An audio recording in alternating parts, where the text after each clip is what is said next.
Hi there everybody, I'm Robin Retallick of the Law of Attraction Club, and this is our short summary, which is a prep for the longer call, which we'll be holding tomorrow every Saturday, which is ostensibly a longer discussion with question and answer, so you're welcome to come to that call and bring your questions. This topic for this week that we're dealing with is all about understanding what our subconscious is and the role that it plays and how powerful it is, and using methods of getting our conscious desires in line with what our subconscious has already been trained to do.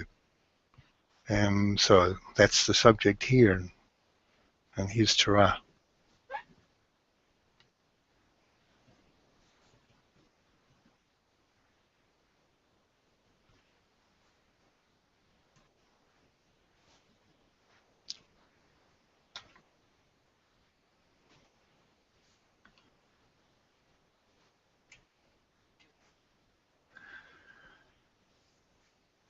We're going to repeat here what we often repeat about the law of attraction.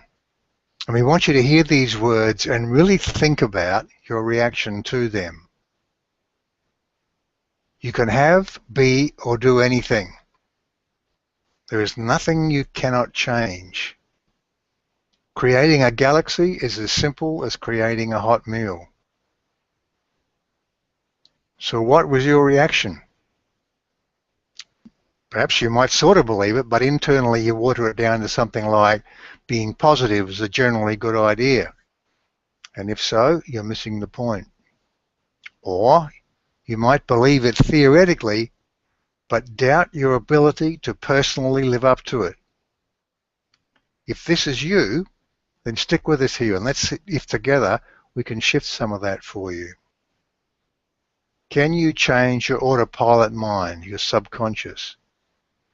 The answer is yes, of course you can. Changing your subconscious is an inherent part of creating something new. Our goal here is to expand your understanding of the way your thoughts control your world, so that as you become more aware of those thoughts, you become more expert at creating a world around you that lines up with what you want. So let's first understand the mechanics of this, and then we'll revisit some of the popular processes and see what's actually going on when you practice these techniques. And when we say you here, we are talking about the thinking you that has made and continues to make all the decisions. You choose at a very fundamental level the very shape of you, your consciousness, which is mostly perhaps focused down into one thought at a time. You chose how that consciousness, you, interacts with what we loosely call your subconscious. But let's come back to that in more detail shortly. You chose also the illusion of physicalness with a preferred backstory, what you call your past, perhaps being born a human on a certain day and time of certain parents in a certain country on a 4 billion-year-old Earth rotating around the sun in a 13 billion-year-old galaxy, among other galaxies. You chose your non-physical world, perhaps with other entities, some similar to you and some like us. You chose and are choosing and will choose. Choice is an absolute and fundamental part of what you do. So now let's look at your autopilot, the subconscious, where you, just you and nobody else, have stored the beliefs and expectations that define everything about you and the context around you. In this subconscious resides all the choices you have made about the physical you, about your world and that past of yours that seems so important in determining who and where you are, about how you do things, how you connect things, and how you react to different things. As a baby learning to walk, you try a few things and you learn to balance on 2 legs. You try a few steps and eventually you learn to walk. You store all that away, and unless you consciously choose to intervene for some reason, like for example playing hopscotch, you never think about where to place your feet again.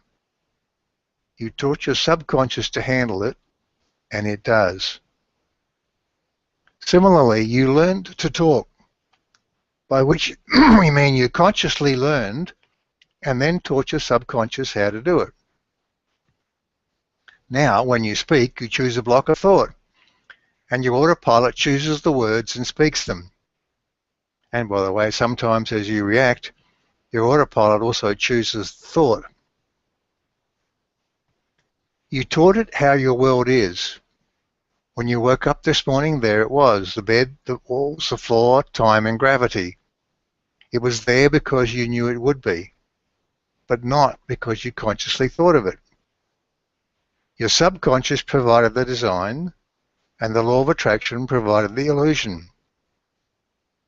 All of this happens because these are certainties you have stored away in your tapestry of expectations.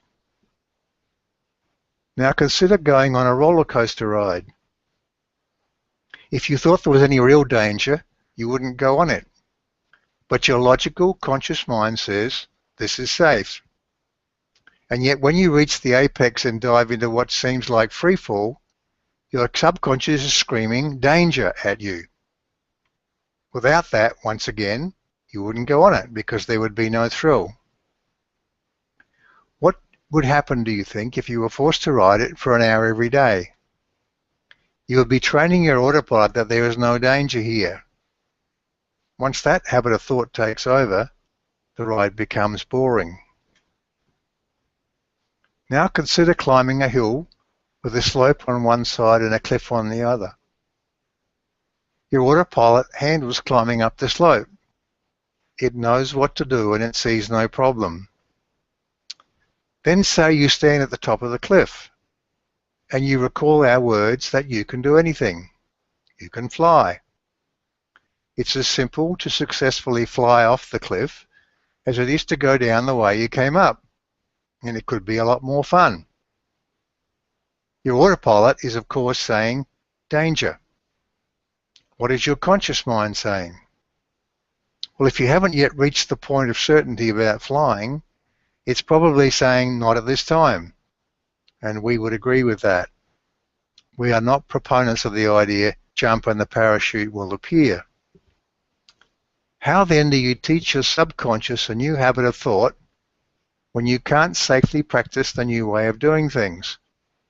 And now we have arrived at the point of all of this. Since it's all an illusion anyway, can you see that it's your thoughts that created the current set of habits you've stored back there? New thoughts can create new habits. An imagined experience, without reservation, with eager anticipation, is every bit as powerful as a so-called real experience in planting new ideas about what's possible. And as with the roller coaster, of course, it may take a few repetitions to overwrite the old story. What we are on about here is retraining that immensely powerful subconscious that makes most of your decisions and handles most of your physical actions to be in alignment with where you want it to be. As with the roller coaster, it has no independent ability to really decide what is logical and sensible. When it is screaming danger, it is not by definition signaling danger. It is simply reacting in the way that you have previously taught it to react. It may feel like it is telling you of danger, but it cannot do that. Recognize that here and now, and take a stand with that subconscious of yours. It's just the old program that you have put there. So now let's get to the reprogramming. What are the key ingredients here? Releasing, mentally loosening your grip on that fake reality. Being aware, developing an ever-present ability to sense your feelings. Being willing, choosing to intervene as you start heading downhill. Observing, being in the stands at the same time as you are on the field. And practicing, choosing processes that help, adapting them, using them.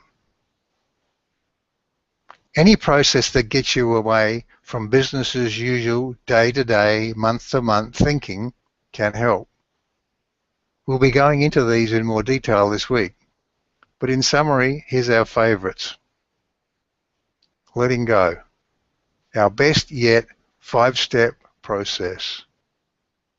Meditation, which comes in many shapes. Any and all of them are useful.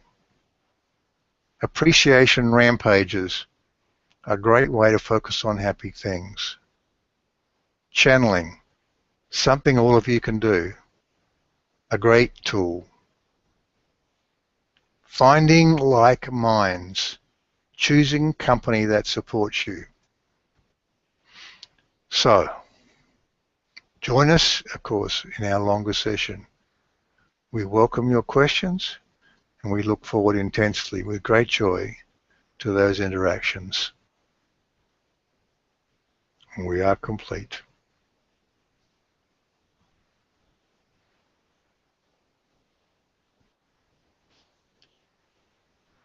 Okay, so thanks everybody. Love to have you join us on the call. Bring your questions.